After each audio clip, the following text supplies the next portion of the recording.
മാഷേ, ഈ സാംസ്കാരിക വിമർശനങ്ങളൊക്കെ കേരളത്തിലെ വോട്ടർമാർ ശ്രദ്ധിക്കാനുള്ള സാധ്യതയുണ്ടോ? മാഷ് 2021 പറഞ്ഞത്, പക്ഷേ വോട്ടർമാർ വേറൊരു തരത്തിലാണ് എടുത്തത്. അന്ന് കോവിഡിൻ്റെ പശ്ചാത്തലമാണ്, ഇന്നിപ്പോൾ മറ്റൊരു പശ്ചാത്തലമാണ്. സച്ചിദാനന്ദൻ മാഷ് പറഞ്ഞതും ഒക്കെ വോട്ടർമാർ എടുക്കാനുള്ള സാധ്യത മാഷ് കാണുന്നുണ്ടോ? അല്ല, ഞാനൊരു കവിവാക്യാണ് ഓർമ്മിക്കുന്നത്. പറയാമെന്നല്ലാതെ പരനാൽ എന്നുള്ളു ശക്യമിപ്പാരിൽ എന്നാണ്. ഇപ്പോൾ 3 വട്ടം മോദിക്ക് ജനങ്ങൾ അവസരം കൊടുത്തു പ്രധാനമന്ത്രിയായിട്ട്.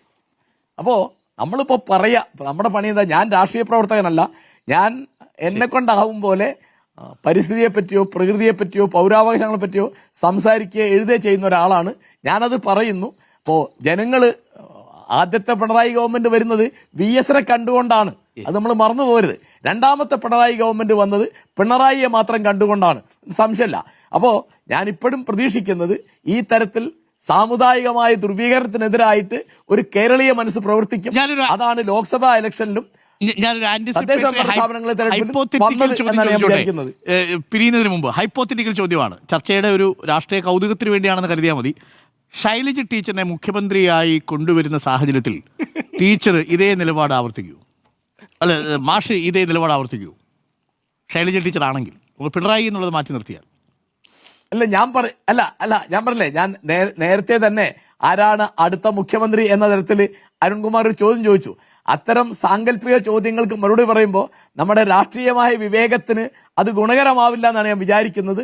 തീർച്ചയായിട്ടും ഇന്ന് വരെ കേരളത്തിൽ ഒരു വനിതാ മുഖ്യമന്ത്രി ആയിട്ടില്ല എന്നതിന്റെ ഉത്തരവാദിത്തം ഇവിടുത്തെ LDF-ഉം UDF-ഉം ഒരുപോലെ ഏൽക്കേണ്ടതാണ്.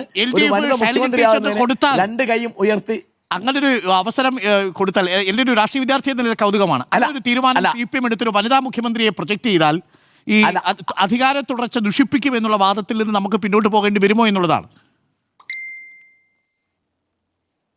ഇല്ല, അങ്ങനെയല്ല. അതായത് ഇപ്പോ 1986 മുദ്രാവാക്യം എനിക്ക് ഓർമ്മയുണ്ട്. കേരം തിങ്ങും കേരള നാട്ടിൽ KR ഗൗരി ഭരിച്ചിടും. 87 മുഖ്യമന്ത്രിയായത് വലിയ ഭൂരിപക്ഷം കിട്ടിയിട്ടും നായനാരായിരുന്നു, നമ്മൾ മറന്നു പോരുത്. അതുകൊണ്ട് രാഷ്ട്രീയക്കാരുടെ വാഗ്ദാനങ്ങളുടെ പുറത്ത് ഈ തരത്തിലുള്ള നിലപാടുകൾ പറയാ എന്നുള്ളത് വിവേകമായിരിക്കില്ല എന്നാണ് എന്റെ ഓർമ്മ എന്നോട് പറയുന്നത്. Thank you.